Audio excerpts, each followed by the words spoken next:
On the edge of the big woods, Ely goes big for the arts. Theater, music, visual arts, it's all there. And one of the group's building arts opportunities in Ely is here to fill us in. Now, Sandy Brandley, thank you for coming down. Thank you. And Bob Meidel, yes, Meidel, thank you very much. Thank you. Okay, so here's the big question. Ely Greenstone Public Art, what's it all about? Ely Greenstone Public Art is a group of people who got together to help provide art to children, to adults, and to the general public. So we provide programs for both kids and adults, and then we also promote community art projects, and we also try to support many other artists who have already made their mark. It's a big deal, and it's important now probably more than ever. It is no art in the schools anymore, and we try to fill that void. We also do some art ourselves for the community, murals in Ely. Okay, and you said you were a potter as well. I am, and my biggest accomplishment this past year, this past week, was to complete the children's art camp at the Miners Dry. And we had 50 children there who came to experience doing stepping stones, painting, ceramic tiles. They just did so much, and they loved every minute of it. It was just wonderful. That's really cool. Now, Bob, I have to talk to you about big. When I was talking about big things, I think the Arts and Heritage Center is kind of one of the big projects that Ely Greenstone has taken on. Yeah, that's the main thing I'm involved in right now. My role is to try and raise money to help work on that facility.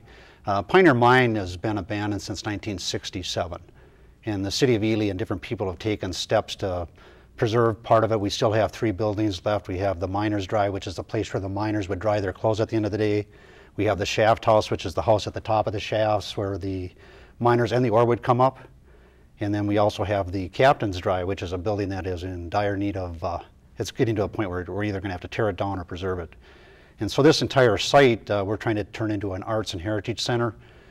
Throughout the summer already on Tuesday afternoons we're going to have the heritage aspect open in the Shaft House, and so if you're in Ely on Tuesday you can stop in and actually see a display of the mine itself. The Miners Dry has been preserved, and that is where we have our art classes. Huge building, 150 feet long by 50 feet wide, where we have different activities in there. That's been preserved. Yeah. So is this all grant-driven, donation-driven? How do you even, I mean, when I said dream big, this is a big undertaking. That is, grants are our primary source. We also raise money through Greenstone through our efforts there. We have donations. We have a volunteer group that's coming on board. We have people that support us in a lot of ways, but it is, because the money is so tight, it's really what we need. As an example, just to stabilize the Captain's House is about $200,000 to put a roof, windows, and doors on that thing. And it's on the National Register of Historic Places. Whole site, yes. So hopefully that'll help you.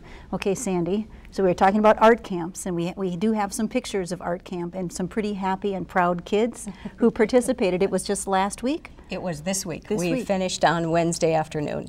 And so we had 50 children who came, and there were 8 different art activities. Some stretched over 2 days, some were completed in just 1 day. But the children got to the point that on the 3rd day, when they got out of their cars and were coming towards the door, it wasn't just walking, they were running to the building, which was wonderful to see. And we talked about the challenges for the budgets in the school districts, making art even more important in the other places you can find it. Yes, it has been very difficult, and we are extremely grateful to the Donald G. Gardner Humanities Trust for providing us with money for tables and for chairs and for some other things. We've also had some wonderful donations from the Arrowhead Regional Arts Council, and so we've gotten some nice funding from those organizations and from some others, and so that has been very, very important. It does take a community to do community art, yes, which is pretty cool. But tell me a little bit about the juried art show coming up. Bob, I don't know, as a snow sculptor, I don't know if you have anything in the summertime juried art show, but it's pretty neat stuff. No, I'm not participating as an artist, but I am there to help serve food. We have a big gala event that kicks that off. Big fundraiser for Greenstone in particular, but it also, one of the things we've done with the show this year is we've extended the days. We have an opportunity for artists to present their work and sell their work, so professionals can make some money also.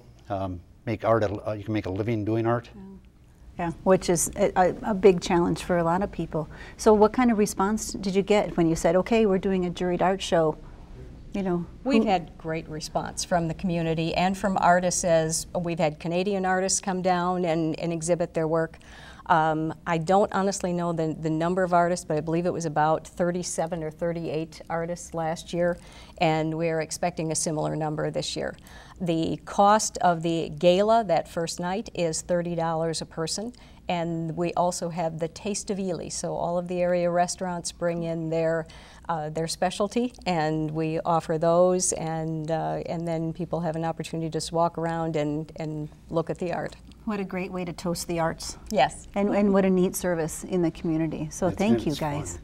Yeah, thank you both, and I wish you all good things with the Juried Art Show and with your future endeavors with Ely Greenstone. Thank you. And safe travels on the way back. So thanks for very much. making the trip. You bet.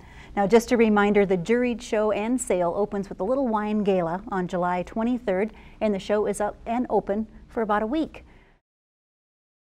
Funding for the playlist is provided by the citizens of Minnesota through the Minnesota Arts and Cultural Heritage Fund and by viewers like you.